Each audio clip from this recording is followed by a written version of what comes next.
मोदी के भारत से आते हो ना। मैंने कहा था ना, कैसी भी सिचुएशन हो मोदी जी हमें घर ले आएंगे।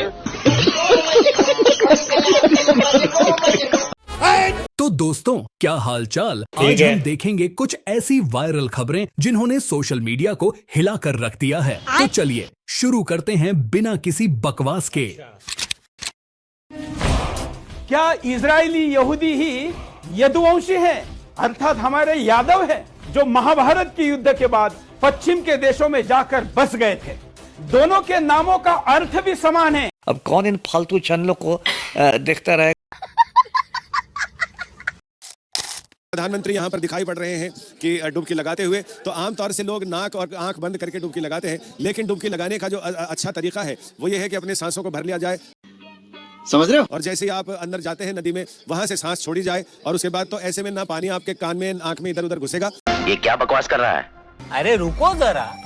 अच्छा 2054 में मैं नहीं मानता।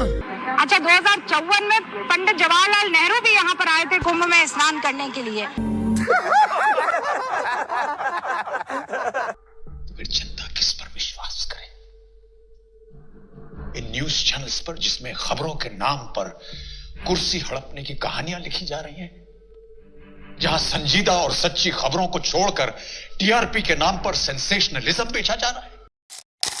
भैया डंका बजाते रहो, ये डंका बज रहे मोदी जी के, ये ढोल नहीं बज रहे।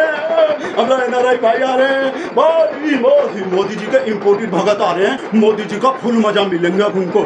अमेरिका में तो थोड़ी देर कोई मिलते थे, जब भी मोदी जी अमेरिका जाते थे ना, तो 2-4 मिनट को 5-6 मिनट को दिखाई देते थे मोदी जी। अब तो फुल टाइम मोदी जी का फुल मजा लेंगे। अमेरिकी राष्ट्रपति ट्रंप के आदेश पर अवैध रूप से रह रहे 104 भारतीयों की वापसी हो गई है। आज भारत आगे बढ़ रहा है। जापान की स्थिति धीरे धीरे खराब हो रही है, चाइना की स्थिति खराब हो रही है, रसिया का जो है इकोनॉमी डाउन हो रहा है, ब्रिटेन को हम लोग ओवरटेक कर चुके हैं, जर्मनी का जो है बहुत सारा कार मैन्युफैक्चरर जो है भारत में आके जो है कार मैन्युफैक्चरिंग करना चाहता है। इटली हम लोगों से बहुत पीछे चला गया है।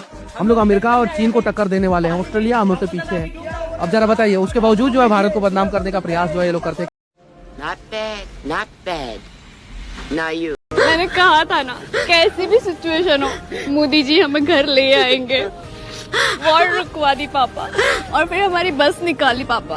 अमेरिका से वापसी के दौरान इन सभी भारतीयों के हाथों में हथकड़ी थी, जबकि पैरों में बेड़ियां थी। आप कह सकते हैं अवैध भारतीयों को लेकर यह विमान आया है, इसमें गलत क्या है? जो किसी देश का कानून तोड़ेगा या तो गिरफ्तार होगा या वापस किया जाएगा। मगर क्या बात इतनी ही है? अगर यही बात है तो फिर उस विमान तक मीडिया को क्यों नहीं पहुंचने दिया गया?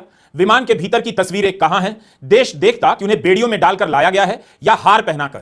अमेरिका का सैनिक विमान भारत की धरती पर उतरा है और इसमें किसी को शर्म नहीं आ रही। इस वीडियो को पूरा देखिएगा। हम बता रहे हैं कि कैसे इसी मामले में कोलंबिया के राष्ट्रपति ने अपनी धरती पर अमेरिका के सैनिक विमान को उतरने नहीं दिया, अपना विमान भेजा और नागरिकों को बुलाया। और पूछेंगे कि भारत के प्रधानमंत्री नरेंद्र मोदी ऐसा क्यों नहीं कर सके? मीडिया को विमान के उतरने का वीडियो नहीं लेने दिया गया, लेकिन कई जगहों पर अमेरिका के सैनिक विमान के उतरने की तस्वीरें आ गई हैं और वीडियो भी, जो लोगों ने शायद लिए हैं। इस विमान के भीतर बिठाए गए भारतीय, जिनमें 33 गुजरात के हैं, 30 पंजाब के हैं और कुछ यूपी, हरियाणा, महाराष्ट्र और चंडीगढ़ के भी हैं। इसकी आधिकारिक तस्वीर नहीं है, लेकिन आम लोगों ने सैनिक विमान का वीडियो लेकर वायरल करा दिया और यह जगह जगह वीडियो चलने भी लगा है। किसी भी देश के लिए यह शर्मनाक है कि उसकी धरती पर दूसरे देश का सैनिक विमान उसके ही नागरिकों को अपराधी की तरह लेकर उतरे। कायदे से स्वाभिमानी देश को कहना चाहिए था कि वह अपना नागरिक विमान भेजकर अपने नागरिकों को वापस लाएगा, लेकिन यह सवाल रहस्य रह जाएगा कि भारत ने अमेरिका के सैनिक विमान को भारत की जमीन पर क्यों उतरने दिया। इस सवाल पर चुप्पी क्यों पसरी हुई है? गोदी मीडिया इस शर्मनाक खबर को बैलेंस करने के लिए बता रहा है कि अमेरिका ने केवल भारत नहीं बल्कि मैक्सिको, कोलंबिया, ग्वाटेमाला के अवैध माइग्रेंट भेजे हैं। आज मोदी सरकार की तारीफ में यह गोदी मीडिया भारत को मैक्सिको और ग्वाटेमाला की कतार में खड़ा कर रहा है, लेकिन उसमें भी यह नहीं बताया जा रहा है कि कोलंबिया ने क्या किया। अपने नागरिकों के सम्मान में कोलंबिया अमेरिका के सामने खड़ा हो गया है। अमेरिका कोलंबियाई नागरिकों के हाथ पैर बांधकर अमानवीय तरीके से वापस भेज रहा था। इसके विरोध में कोलंबिया के राष्ट्रपति गुस्तावो पेट्रो उरेगो ने साफ कहा कि अगर अमेरिका कोलंबियाई नागरिकों के साथ अपराधियों जैसा सलूक करेगा तो वो इसे स्वीकार नहीं करेंगे। वो अपने देश के नागरिकों को ससम्मान वापस लाएंगे। इसके बाद राष्ट्रपति ने 2 पैसेंजर एरोप्लेन अमेरिका भेजे और अपने नागरिकों को पूरे सम्मान के साथ वापस बुलाया।